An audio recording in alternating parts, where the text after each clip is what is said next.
Loko-loko kaya tayo, pati batay na damay mo eh. Ha? Apoy ng Panginoong Yahweh. Pati batay din ang damay mo eh. Tanggalin mo mo, gamitin mo to. Bilisan mo. Gamitin mo kamay mo. Ilapit mo kayo. Ayun ang bata, tanggalin mo ginawa mo dyan. Ubusin mo yan. Pati batay dinadamay mo.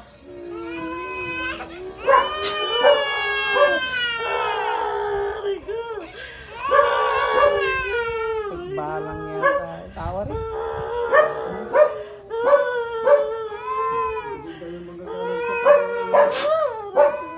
Mamamanas na rin. Iwan mo ang ulam. Mamamanas ka ano? Namamanas na rin. Ano ko lang? Ano rin? Namamanas na rin. Gawa naman ang ulam. Ano ko lang?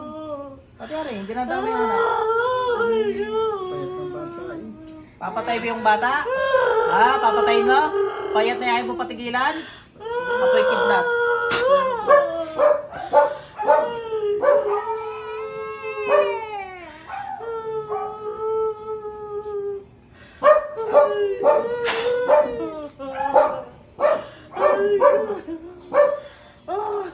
Satrap.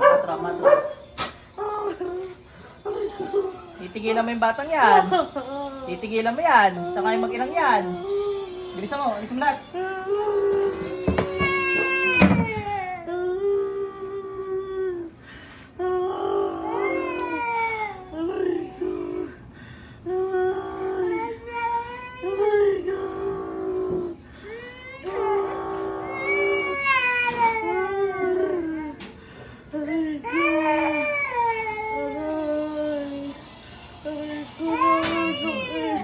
Masakit?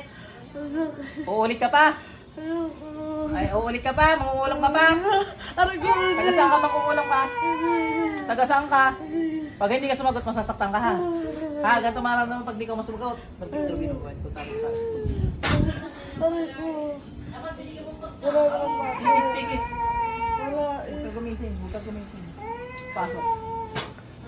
Tanggalin mo lang tagiraw mo dyan. Natapos ka pa eh. Ubusin mo yan. Ano makakapagtago sa Panginoong Yahweh? Ang gamit kayo, walang saysay sa Kanya. Diyos lang ang malakas. Pasok kung gumagawa. Sinong sabi sa'yo umalis ka? Ha? Sinong sabi sa'yo umalis ka? Ha? Sinong sabi sa'yo umalis ka? Taga saan ka? Taga saan ka? Gusto may damay ko yung mga magulang mo yan? Tawagan ko, mga magulang ito, mga magulang sa musulong ng laraw. Pasok.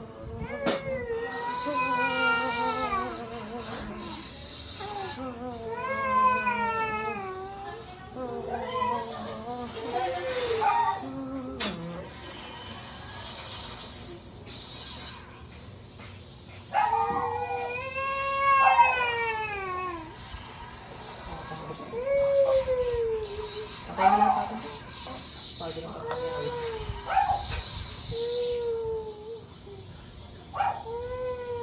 Pasok sa internet. Balik! Nakakulang ka pati anak mo?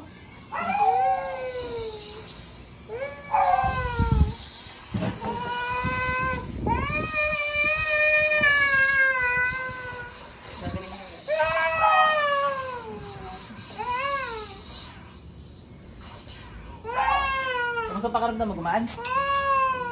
Okay naman. Gagaan yan, pati ikaw ginawa niya. Meron pa, pikit ka. Natawagan ko lahat ng gumagambala sa mag-inang to.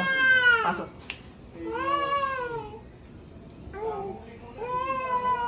Patayin natin yung mga gabay. Samay.